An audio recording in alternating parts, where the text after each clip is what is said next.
komið sæl og velkomin í eitt og annað af landvörðum. Já, við ætlum að tileinka heilan þátt landvörðum því það jú þeir sem að halda landin okkar hreinu og náttúruperlunum í góðu standi sem við eyðum sumrinu svo í að heimsækja og vera stolt af. Fyrstur á blaði hann Róbert Bolter, landvörður í Vatnajökuls þjóðgarði. Landvarðarstarfið forvitnilegt fyrir okkur hin sem eyðum nær öllum okkar tíma í byggðu samfélagi og eltumst við klukkuna. Það eitthvað rómantískt við það að starfa á hálendinu í náttúruparadís og hreinu lofti. En hvernig þetta samt í raun og veru? Allt rómantískt við það að vera landvörður? Róbert Karl landvörður í Vatnajökuls þjóðgarði og hann hefur svörin á reiðum höndum. Róbert, þú ert landvörður hérna í Vatnajökuls þjóðgarði. Passar. Hvað var til þess að þú ákvaðst að gerast landvörður? Það nú góð spurning. Ég er náttúrulega á ættir að rekja þarna í Öxarfjörð. Afi minn var bóndi í Hafrafellstungu. Sem svona 9 kílómetrar frá Ásbyrgi. Þannig ég þekkt svæðið mjög lengi, sko. Haft svona taugar til þess? Já, væntanlega. Og mikið verið í Ásbyrgi og á þessu svæði, sko. En það kannski ekkert endilega ástæðan af hverju ég valdi að vera landvörður, sko. Nei. Það bara góðir atvinnumöguleikar held ég, sko. Þú ferð á landvarðarnámskeið og ert síðan orðinn landvörður og þá getur þú sótt þessar stöður á þessum mögnuðu stöðum sem við eigum út allt á Íslandi, sko. Þetta eitthvað spurning? Í þessum 3 þjóðgörðum sem við eigum á Íslandi. Já. Þetta eitthvað svona svolítið spurning að komast ekki kannski burt frá fólki en að vera svona svolítið tengdari við náttúruna eða hvað Mér finnst það skemmtilegustu dagarnir í vinnunni þar sem ég að labba einhverja gönguleið bara. Eitthvað betri vinna en það eða? Ég bara labba hérna fram hjá Dettifossi og Hafragilsfossi og fara í Hafragilsundirlendi, Hólmatungur og Vesturdalur. Já, bara og það að tikka inn á meðan og þú bara labba. Ég sé ekki neitt betra en það. Og svo annars lagi þá beygirðu þín og niður og þú ert að tínna rusl. Jú, svo þarf maður safnar alltaf. Ég reyndar gleymdi pokanum í dag, þannig ég að tína í latexhanska en þetta sem sagt... Þetta mikið af þessu, sko. Þetta fengurinn eftir labb frá bílastæðinu og að Dettifossi. Og þessi. Og þessi líka. Ja, tveir hanskar fullir af rusli. En það var títt í gær, eða ekki? Það er eiginlega á hverjum degi. Ekki alveg allir stígar farnir á hverjum degi á Dettifoss-svæðinu en það svona við reynum að gera það. Þrífum klósettin á hverjum degi. Hvernig umgengni svona? Hvernig finnst þér að vera umgengnin vera? Sko náttúrulega, ég vil trúa því að flest fólk sé að gera sitt besta, sko. Það enginn bara að opna ruslapokka sinn og henda því út í vindinn bara því að fyndi það skemmtilegt. Þetta fólk að reyna og náttúrulega mikil vakning hefur verið nýverið bara ruslaflokkun, bara rusl, að það sé ekki bara rusl, heldur eru verðmæti kannski í rusli. Fólk svona hugsar öðruvísi vil ég trúa en á hinn bóginn í þessu starfi þá mjög auðvelt að missa bara alla trú á fólki, sko. Hvað það versta sem þú hefur lent í? Ég veit ekki hvort við viljum fara í það, sko. Ég vil endilega fara í það. Nei, það þú veist, fólk bara notar ekki klósettinn og þá gerir það þarfir sínar annar staðar og þá þarf einhvern veginn að koma að því. Bara svo að fólk stigi ekki í það, sko. Já. Það leiðilegt, en það bara hluta af þessu. Einmitt. Hefurðu síðan gripið eitthvað glóðvolgan? Ekki, sko... Sko manneskjuna, ekki... Nei, reykingamenn hef ég gripið glóðvolga við að reykja og kasta því frá sér. Hvað gerirðu þá? Ég viðurkenni, ég hef verið stundum kvikindi og bara horft á reykingamenn taka síðasta puffinn, sko, og henda því síðan, þá mæti ég alveg leið, sko. Já. Beða bara vinsalust að taka þetta með sér, sko. Ég er ekki svona valdníðslu maður, held ég, sko. Ég sé mig ekki þannig. Ég er ekki svona mikið að... Ég fíla það ekki, það ekki uppáhaldshluti minn við starfið að vera svona lögregla, sko. Nei. En stundum þarf bara að segja fólki, þetta gerir maður ekki, sko. Það bara smá svona leikskóla. Þú veist, maður segir bara stopp. Já, bara þá kannski munaði það næst. Já. Og maður þarf að leika smá svona eins og maður sé alveg reiður, sko. Já, hvernig gerur það? Segjum sem svo, ég var að henda hérna... Já, þá ég bara svona, heyrðu. Ég kem kannski að tala við þig, sko, en ég ekkert að setja mikið í öskri, sko. Ég seti í brúnirna svona. Getur verið smá alvarlegur, sko. Já. Þú veist, skeggið að vinna með þér, þú veist ókvæðilega með skeggi. Já, samt þessi rútubílstjórar, þeir taka mig ekki alltaf alvarlega, sko. Það ekki? En yfirleitt náttúrulega fer fólk eftir reglum og gengur eftir göngustígum og og skilur ekkert rusl eftir sig sko. Nei, það eru alltaf flestir, en það er bara eins og í öðru, það er bara einn til þess að eyðileggja fyrir öllum. Í rauninni sko. Fyrir Róberti er rusl ekki bara rusl. Í starfi sínu tínir hann ósköpun öll af rusli og hann hefur gaman að því að velta fyrir sér mannlegu eðli í tengslum við ruslatínsluna.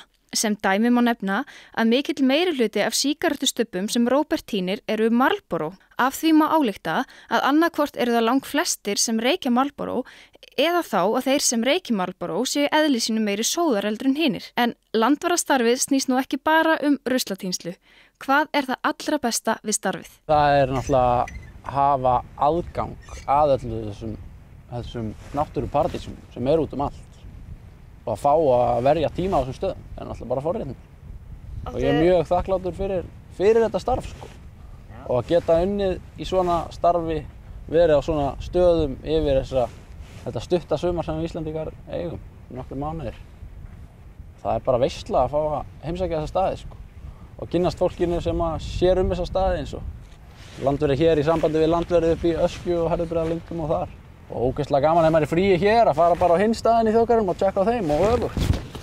Eða í Skaftafell eða hvað það er sko.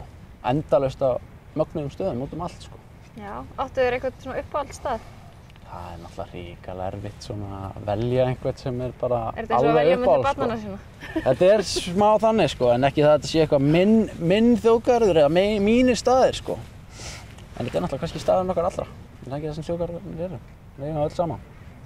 Og við landverðum kannski því að greiða fólki aðgang að svæðinu og passa að það sé farið svæðið á ábyrgan hátt. Það er kannski svona sama tekið það sem landverðir gera. Ertu stoltur að þið vera landverður? Ég er stoltur að vera landverður, já. Þó að ég sé stundum á þessum festival ógeðslegu klósettum þarna hinum megin eitthvað að skafa skít sko. Þó að það sé hluti af starfinu mínu þá finnst mér engin þörf til þess að skammast mín fyrir það sko. Það er bara tímabundið sem að tekur á sig skilur. Þetta er bara humbling, auðmýkjandi sko. Að þrífa klósett, ég held að það er gott fyrir alla að taka 3 klósett í byrjun hvers dags sko. Er ekki nóg eitt bara? Já, eitt sko, bara svona aðeins að hita sig upp og kenna manni líka, ef maður vinnur við að þrífa klósett, þá kanntu að ganga klósett. Það ert ekki bara að taka garðslöngur hlandið yfir allt og bara, þú veist, þú bara hittir í klósettið og ef þú hittir ekki þá bara þurrkar það upp og svo bara ferðu út af klósettið. Eiga kallmenn kannski bara að pissa sitjandi? Nei, bara vera ábyrgir sko, bara þurrka upp eftir sig sko. Ég vil bara meina það. En eins og einhver uppáhaldsstaði mínu, ég veit það ekki sko. Það er mjög sérstakt að fara inn í botn Ásbyrgis snemma að morgni, finnst mér. Þegar sólin gyllir björgin maður. Það er mjög sérstakt. Botnsjöfn, já, í Ásbyrgi. Er það best að vera aleinn? Það er helvíti gott að vera aleinn maður. Það er engin snemma á morgnana nefnilega, þess vegna kannski finnst mér að besti tíminn að mæta það sko. Það er mikil kyrrð. Mæli með því sko. Já, það helst alveg í hendur að heimsækja fallega náttúruperlur þegar maður er að heimsækja landverði. En næst ætlum við að halda austur og heimsækja Hengifoss sem er næst hæsti foss landsins, 128 metrar á hæð. Takk fyrir. Það er hann Þórhallur Jóhannsson, landvörður, sem tekur á móti okkur þar. Einn fjölsóttasti áfangastaður ferðamanna á Austurlandi er Hengifoss í Fljótsdal. Það er það bil klukkutíma ganga upp að fossinum frá bílastæðinu en hann er annar hæsti foss landsins og fellur 128 metra niður í stórt og mikið gljúfur. Staðir sem laða að ferðamenn í auknum mæli þurfa að bjóða upp á gott aðgengi og það eru landverðirnir í Snæfellsstofu sem sjá stíginn og í sumar buðu þau upp á gönguferðir upp á fossinum með leiðsögn landvarðar. Þórhallur Jóhannsson er einn af þessum landvörðum og hann var meira en til í að slást í för með okkur og segja okkur frá fossinum. Þessi foss lifir dálítið í mínu hjarta. Ég er alinn upp bara hérna bara rétt hjá og eftir ég byrjaði að vinna hjá hérna þjóðgarðinum og þá byrjaði ég að labba hérna mjög reglulega upp og verði alltaf svona þegar að taka eftir svona mörgum mismunandi litlum dítelum hérna á svæðinu og þannig að já, mér þykir rosa vænt hann. Og þið sem sagt, þú ert á Snæfellsstofu hjá Vatnajökuls þjóðgarði og þið sem sagt hafið verið að fara hérna reglulega ferðir, er það ekki? Jú, við höfum verið með í gegnum árin, þá höfum við verið með sem sagt, eftirlit hérna við fossinn og svo erum við líka með fræðslugöngur upp á fossinum. Í sumar þá vorum við með 5 fræðslugöngur alla mánudaga í júlí og já, tökum á móti gestum og fræðum þau fossinn. Hvað er það svona, ef þú stiklar á stóru, hvað er svona það sem þið þá segja við fólk? Hvað er þið að fræða? Við erum í raun, þetta er jarðfræðiganga og hún heitir Dropinn hóla steininn. Þar sem við spáum í því hvernig dropinn hefur hólað og búið til þetta gil hérna sem er hérna fyrir neðan fossinn. Rauðu jarðlögin sem eru dálítið hérna einkennandi fyrir fossinn og svo hérna stuðlana í hérna Litlanesfossi, Stuðlabergi. Hvernig finnst þér upplifunin vera? Nú sér maður aðeins í fossinn þegar maður er neðst niðri, en svo kemur ýmislegt í ljós þegar maður heldur áfram upp stíginn. Hvernig finnst þér upplifunin vera hjá gestunum? Gestir sem ég tala við hérna hafa látið mjög vel af þessu svæði og eru mjög ánægðir með þessa gönguleið og upplifunin er náttúrulega ótrúlega þar sem maður sér bara rétt aðeins í fossinn og svo þegar maður lappar hérna fyrir inn í gilið þá allt í einu sér maður allan fossinn og þessi rauðu jarðlög og svo framvegis, þannig að ég held að upplifunin sé bara mjög góð og maður fylgist líka dálítið með gróðurframvindinni breytast þegar maður lappar upp fjallið sem er dálítið áhugavert að mínu mati. Rétt rúmlega 70.000 manns sóttu Hengifoss heim árið 2018 og stefnir í svipar tölur í ár. Þórhallur er duglegur að spjalla við ferðamennina sem hann hittir og forvitnast ferðir þeirra. Það má segja að þetta sé einn vinsælasti ferðamannastaður á Austurlandi og það eru ótrúlega margir sem að kannski Austurland hefur kannski dálítið gleymst í hérna þegar ferðamenn eru að fara hringinn í kringum landið, en það eru ótrúlega margir sem að stoppa hér og keyra svo áfram og eru mjög oft að koma frá Höfn og eru svo að fara næst á Mývatn eða frá Mývatni og fara næst á Höfn. Það er alveg rosalega stór fjöldi gesta sem ég tala við sem að ferðast þannig. Hvað er það sem er best við að vera landvörður? Ætli það sé ekki bara að fá að vera út í náttúrunni og upplifa náttúruna bara svona dag frá degi. Að vera bara að ganga, þó maður sé ofta að ganga sömu leiðirnar aftur og aftur, en þá er það akkurat að sjá þessi litlu atriði sem maður tekur ekki eftir því þegar maður labbar bara einu sinni. En það er bara, já, að vera út í náttúrunni og fá að fylgjast með náttúrunni dálítið svona kannski alveg út í gegnum sumarið og oft á vetuna líka. Það er svona númer 1, 2 og 3 held ég, hjá mér. Mér finnst einstaklega gaman að tala við ferðamenn, þannig að það á líka vel við mig að vera með kynningar þá í Snæfellsstofu fyrir hópa eða bara þá sem að koma og kíkja. Þannig að þú ert ekki landvörður til þess að forðast fólk? Nei, allir ég sé ekki einn af fáum sem er ekki landvörður til þess að forðast fólk. Mér finnst rosalega gaman að tala við fólk og svona sumt fólk er að spá í bara ótrúlegustu hlutum. Og það er alveg ótrúlega gaman að ég hef sérstaklega gaman að því að skoða blómakortin með hérna gestum og spá í hvað þau heita á þeirra tungumáli og okkar tungumáli og svo þýðum við nöfnin og eitthvað. Það er, já, eitt af því sem mér finnst skemmtilegast. Þannig að fólk er alveg, þú upplifir það alveg að fólk sé svona svolítið að sökkva sér í náttúru Íslands þegar það kemur? Já, það er alveg stór hluti ferðamanna sem eru bara virkilega að spá í náttúrunni og fuglunum og bara hvernig alls konar jarðmyndanir myndast og svona. En svo eru auðvitað líka bara ferðamenn sem langar bara til að koma og taka mynd og fara svo. Það er líka bara allt í lagi. Það er mikið sem þarf að huga að við landvörslu við fjölsóttar náttúruperlur. Leiðin upp að fossinum er flestum fær, stígurinn er breiður og vel afmarkaður á langflestum stöðum og Þórhallur segir mér að það sé alltaf verið að vinna við að betrumbæta og dreifa álaginu og jarðveginn. Eins og í svo mörgu öðru er það svo ekki bara áfangastaður sem gleður, heldur líka ferðalagi sjálft og tíminn flýgur hreinlega þegar við göngum upp að fossinum. Hvað er það samt svona við fossa sem að fólk, hrífst svona af?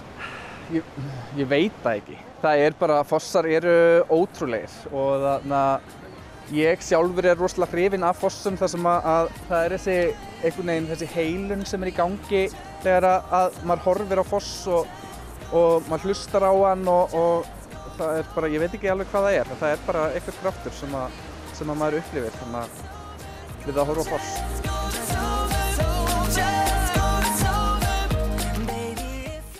Já, Palli var kannski einn í heiminum, en við erum það sannarlega ekki. Við þurfum að taka tillit til annarra í umhverfi okkar og líka umhverfisins sem við búum og lifum í. Við viljum að kíkja yfir í stuttar auglýsingar og taka þennan mola með okkur inn í þær.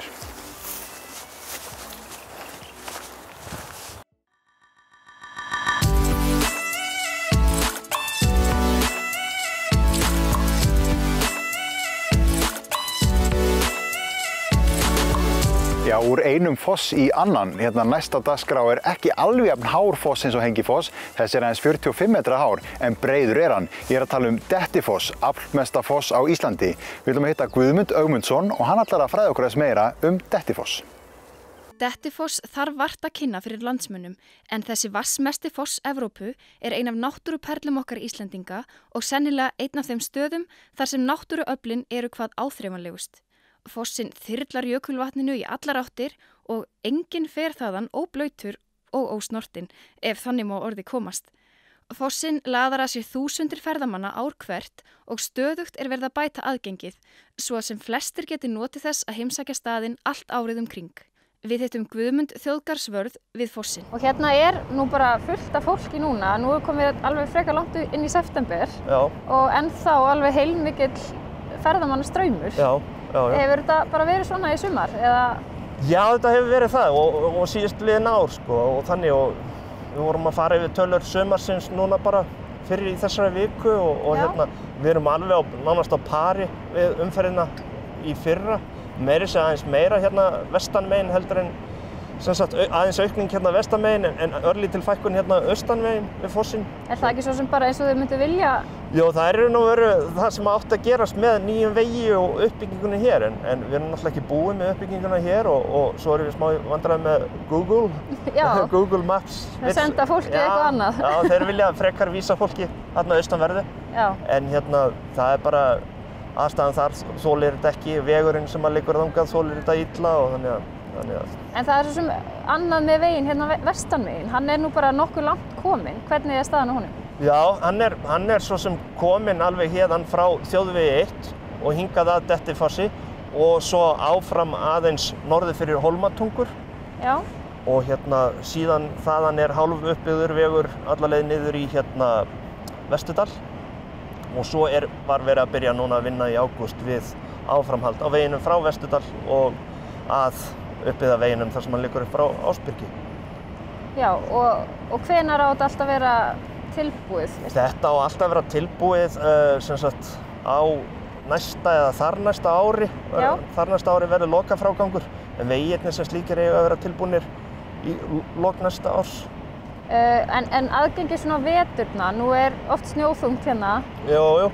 Hvernig það verður umræða í sambandi við snjómokstur hérna upp á fossi og annað slíkt. Já. Hvað finnst þér það? Já, ég held að það sé jákvætt að moka hingað og hafa hringleiðina opna þegar hún komin alveg klárlega. Þetta náttúrulega frábær ferðamannahringur og að því gefnu að við höfum þá burði til þess að sinna fólkinu sem kemur hérna.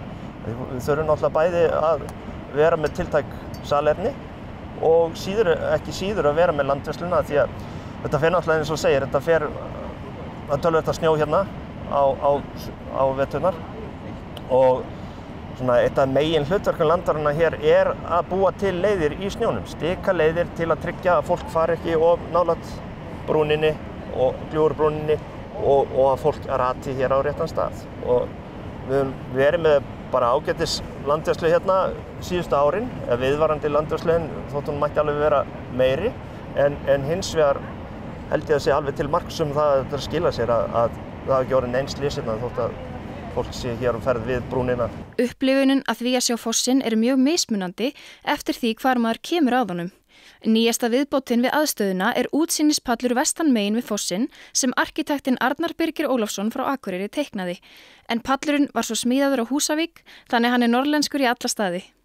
Eins og staðan núna þarf að ganga meðfram klettabrún til þess að komast að pallinum, en næsti áfangi að gera betri stíg yfir hraunið.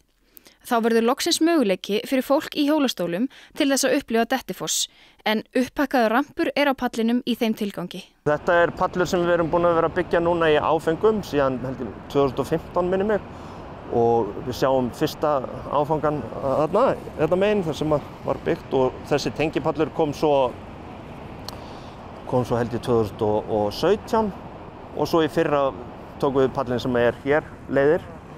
Og við höfum allan 2 áfanga eftir til þess að tengja þetta þá alveg niður á gönguleiðina það sem kemur. Þetta kemur þá til með að fara hérna yfir hraunið sem við sjáum fyrir aftan okkur. Gönguleiðin að fossinum upplifun út af fyrir sig. Umhverfið sérstakt og dýralífið skemmtilegt, en rjúpnahópur átti leið klappirnar og Guðmundur segir okkur að mikið sé einnig fálka á svæðinu. Rjúpurnar virtust ekki hafa miklar áhyggjur af því þessa stundina. Hvað ertu búin að vera þjóðgarðsvörður hérna lengi? Ég hef búin að vera hér síðan í mars 2016, það er að vera 3,5 ár. Já, og hvernig er alltaf frábært að koma að fossinum þó að sjá hann í 100. skipti? Já, það er það. Það er náttúrulega yfirleitt skemmtilegra á björtum degi og þannig og þá ekki síst á björtum vetradegi. Það er alveg magnað því að allt er bara hérna eins og hvítt teppi yfir. En já, hann er tignarlegur. Það er nefnilega ekkert síður að koma hingað að vetri til. Nei, alls ekki og þá er það líka bara umhverfið og það er svo lítið af fólki. Þannig séð, þegar þú kemur til dæmis á morgnana, er nánast enginn hérna. Þú ert einn út í þessu og svo hittir maður fólki sem er að tínast hérna inn og hérna, maður sér oft bara sælusvipinn á þeim eins og þeir að koma að ganga tilbaka því það þarf aðeins að hafa fyrir því að koma hingað en ég held að fólk sé bara dálítið ánægt með sjálft sig, margir hverjir, að geta þetta, komið hérna og óbyggðum Íslands og hérna arkað að þessum fossi og tilbaka. Þetta er mikil upplifun fyrir það, en vatnið er náttúrulega miklu minna í fossinu svo sem á veturnar. Já, auðvitað, en ég meina, nóg ennú samt. Já. Starf landvarða er mjög fjölbreytt starf og snýst ekki bara það að vera í góðri tengingu við náttúruna, heldur það líka verið í góðum samskiptum við fólki sem umgengst náttúruna. Hún Lára Björnsdóttir á Austurlandi, hún veit meira það. Starfið hjá mér er kannski fjölbreyttara en hjá þeim sem eru á fjöllum mikið, því að svæðið mitt er það stórt, það er alveg frá Teigarhorni og að Borgarfirði eystri og það felst meðal annars í því að ég hef mikla viðveru í Helgustaðanámu sem er á rauðum lista vegna þess að þar er tekið mikið af silfurbergi. Ekki kannski orðið mikið eftir, við erum kannski alltaf svolítið langt á eftir, en þetta er 3. sumarið mitt sem landvörður og mín tilfinning er svo að þar þurfi meiri viðveru og meiri landvörslu.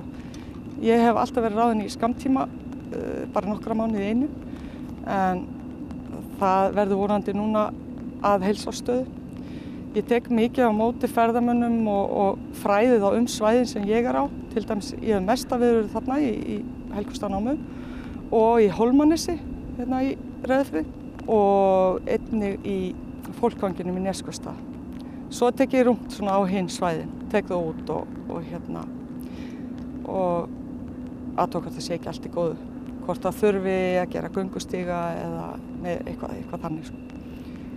Hefurðu orðið var við það að það sé ákveðin vakning fyrir þessu nauðsyn þess að vera með landvörslu? Já, heldur betur.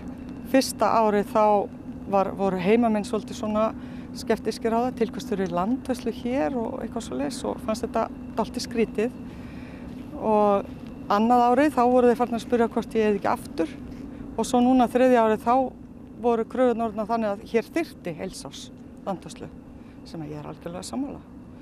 Ég tek á móti hérna sjálfboðaliða hópum líka og við erum að vinna í göngustígum, við erum að stíga gönguleiðir og þess háttar. Þannig að og það er mikil vinna framundan hérna á þessu svæði. Það þarf að fara yfir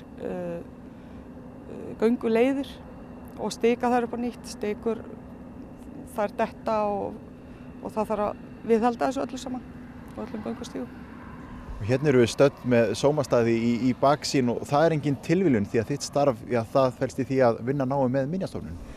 Já, það er alveg nýtt. Hér vantaði starfsmann til þess að taka á móti fólki og segja þeim frá sómastöðum og þrífa salerni og slíkt. Það er líka hér undir mig og mér fannst þetta tilvalið að vera í þessu samstarfi vegna þess að mér vantaði aðstöðu og þetta bara gengur allt saman. En þetta er ekki þannig að þú getur unnið í bara þessu, þannig að þú þarft að treysta á önnur verkefni með þessu líka? Já, ég er svo heppin að ég rek líka 2 fyrirtæki, ég held utan þau og fjölskylda mín og þegar að landvörslunni lýkur áramót að þá get ég sökt mér í þau verkefni. Já, Lára sannarlega með mörg járn í eldinum, en þótt járnin séu mismunandi, þá tekst Láru að bræða þau skemmtilega saman til þess að skapa sér atvinnu allan ársins hring. Ég held utan 5 tjaldsvæði í Fjarðabyggð, en sjálf með tjaldsvæði á Reyðarfirði. Þar mæti ég semst á morgnana fyrir vinnu og aftur á kvöldin eftir vinnu við fjölskyldan. En ég hef nú verið duglega að fá mér afleysingu í sumar. Það verður nóg að gera. Svo auk þess erum við fjölskyldan, við rekum, ég og maðurinn minn, köfunar þjónustu. K-Tech Marine heitir fyrirtækið sem við erum 50% eigendur að á móti köfunar þjónustunni í Reykjavík.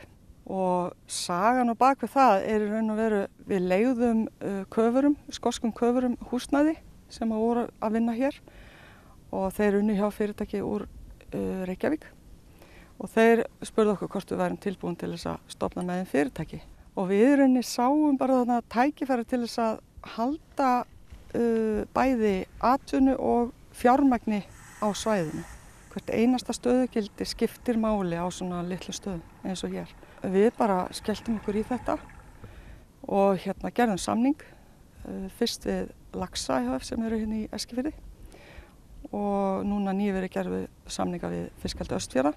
Þeir fara á sirka mánaða fresti, kafararnir okkar, kafa niður og kíkja yfir netin, þrífa þau, gera við ef að koma göt. Auk þess erum við með önnur verkefni eins og að kafa niður í skrúfur og skipum eða eitthvað slíkt.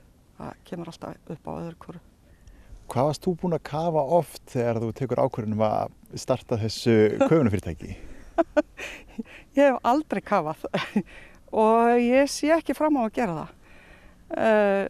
Mér finnst þetta mjög hugrakir sem en þetta ekki eitthvað fyrir mig. Ég hafði ekki hundsvit á köfun, ekki hundsvit á því. En maður aflar sér bara upplýsinga. Ég sé að panta öll tækjatól utan og ég sé samskipti eins og við samgöngustofu og slíkt og sé launin fyrir kafarana og alla reikninga og þess áttar. Og maður minn sér líka til þess að ég skammi þá ef þess þarf. En hann verkefnastjóri og sér að afla verkefna og þess áttar. En við höfðum hvorugt okkar, hundsvit og köfun. En það allt hægt. Nú þessi blandaða störfum landvarslan og þessi köfunarþjónusta, þetta er óhefbundið, held ég að sé alveg óhætt að segja. Hvernig líður þér í vinnunni í þessum störfum? Ótrúlega vel. Sem landvörður þá ég mikið úti við og það eitthvað, ég þannig gerð að mér finnst svo gott að vera ein eitthvað staðar á gangi en mér finnst líka gaman að vera í kringu fólk og þú veist þetta bara henta mér mjög vel. Mjög vel. Ég líka svona stjórnandi í eðli mínu og hef unnið lengi við slíkt. Ég var verslunarstjóri lengi vel á Ólís, svo að mér finnst gott að hafa stjórnina á því sem ég að gera. Var þetta einhver tíma markmið? Var þetta einhver tíma eitthvað sem þú sást fyrir þér að þú myndir enda í þessum störfum? Aldrei nokkuð tíma, aldrei. En þá er komið nóg af landvörðum, allavega í bili, við erum ekki komið nóg af þeim, við viljum hafa nóg af landvörðum að sjálfsögðu og kannski tökum við bara annan þátt af eitt og annað af landvörslu. En ég segi bless í bili, þátturinn á enda, við sjáumst í næsta þætti.